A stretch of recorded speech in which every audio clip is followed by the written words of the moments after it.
Nous commençons notre périple par la visite de l'abbaye cistercienne de Fontfroide. Elle a été édifiée au XIIIe siècle au creux d'un vallon des Corbières et entourée de vignobles.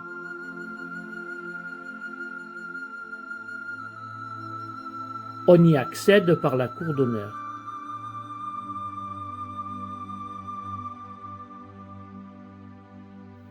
Cette cour abrite un puits d'eau très fraîche qui a donné son nom à l'abbaye.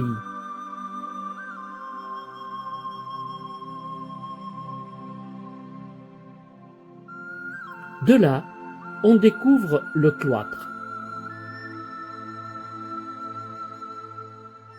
Les arcades reposent sur de fines colonnettes de marbre et sont décorées de chapiteaux à motifs végétaux.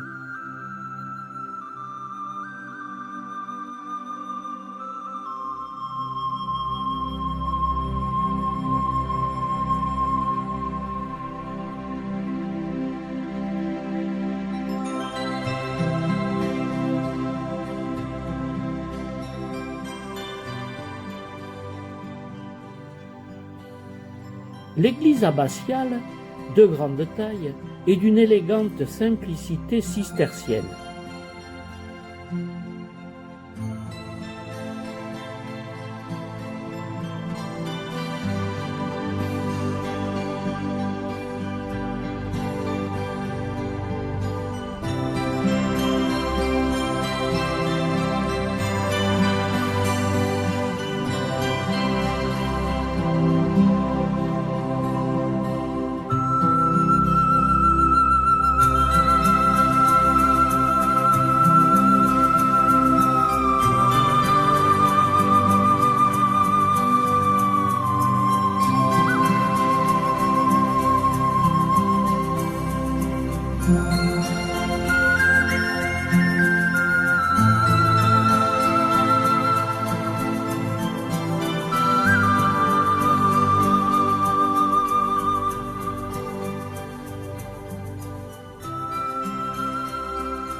Les moines se réunissent dans la salle capitulaire pour prendre en commun les décisions importantes.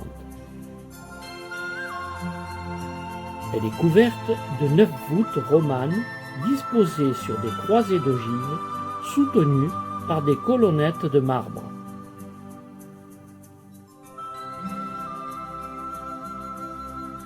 C'est par le cloître qu'un escalier imposant donne accès à l'étage, où l'on peut voir le dortoir des convers avec sa belle voûte du XIIe siècle.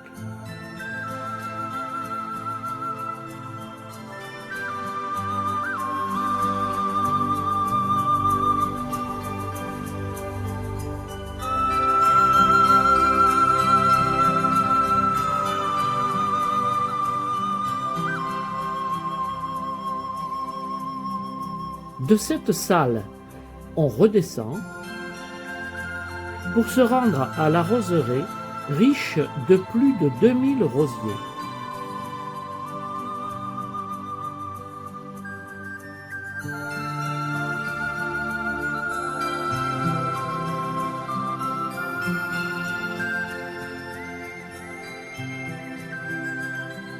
C'est par la roseraie que nous croisons la fontaine de Neptune et quelques globe-trotteurs de passage, puis nous quittons l'abbaye de Fontfroide.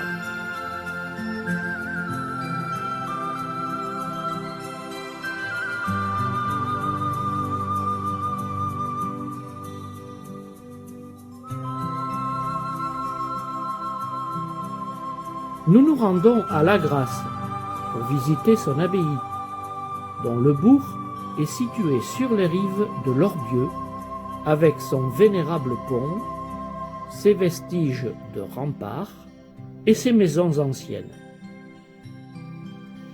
La petite halle du XIVe siècle est couverte d'une jolie charpente soutenue par des piliers de pierre.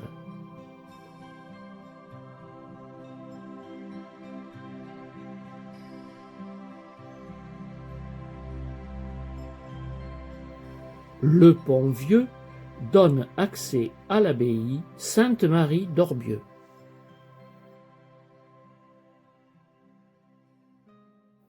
De style classique avec sa cour d'honneur, elle s'ouvre sur la façade du monastère, domaine privé édifié au XVIIIe siècle.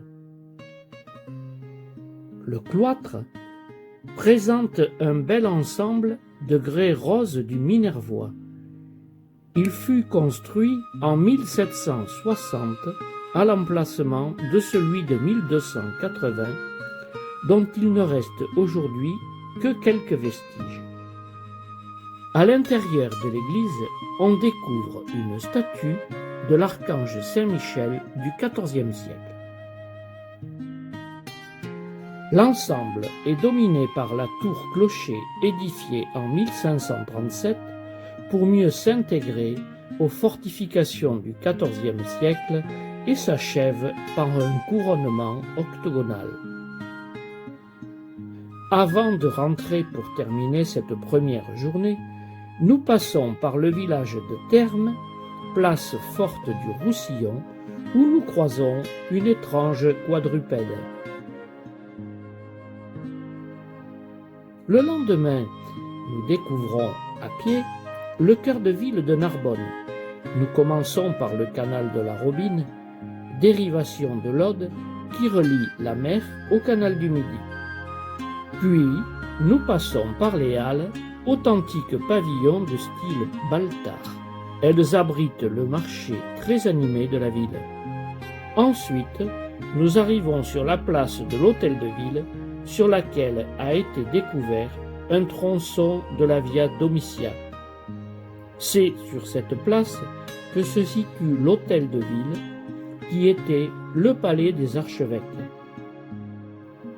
Ce palais est un vaste ensemble qui s'ordonne autour de la cour d'honneur.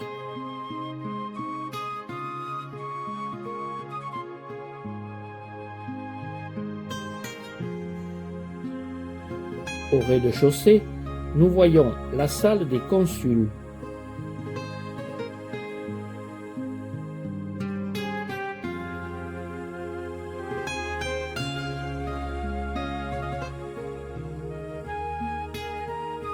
Puis, dans la cour d'honneur, le grand escalier à balustres construit en 1628 pour accéder à la salle des synodes à l'étage.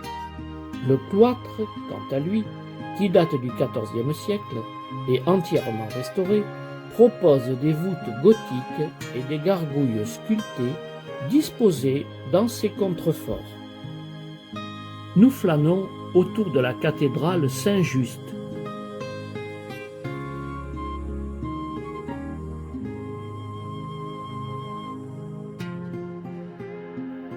Mais nous n'y jetterons qu'un coup d'œil et nous ne pourrons la visiter pour cause de célébrations en cours.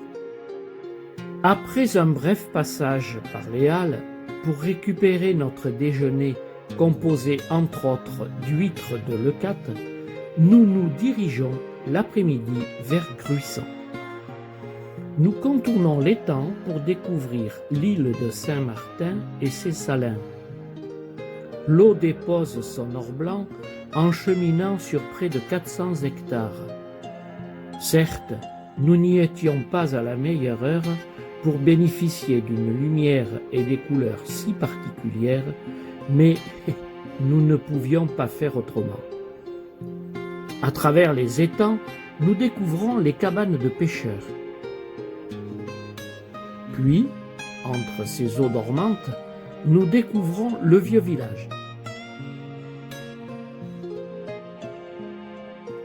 Ces rues pittoresques nous amènent jusqu'aux ruines de la tour de Barberousse du Xe siècle qui domine le village et propose une vue panoramique impressionnante sur les toits du vieux Gruissan.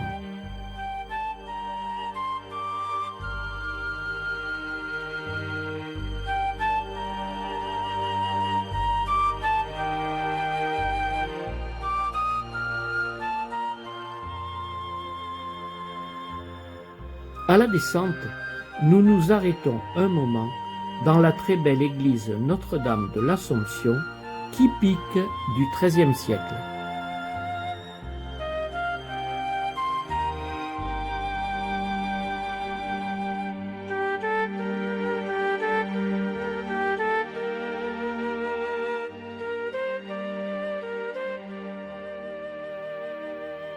C'est sur ces belles images de Gruissan que notre trop court week-end dans la Narbonnaise s'achèvera et que nous prendrons la route des Pyrénées pour d'autres aventures.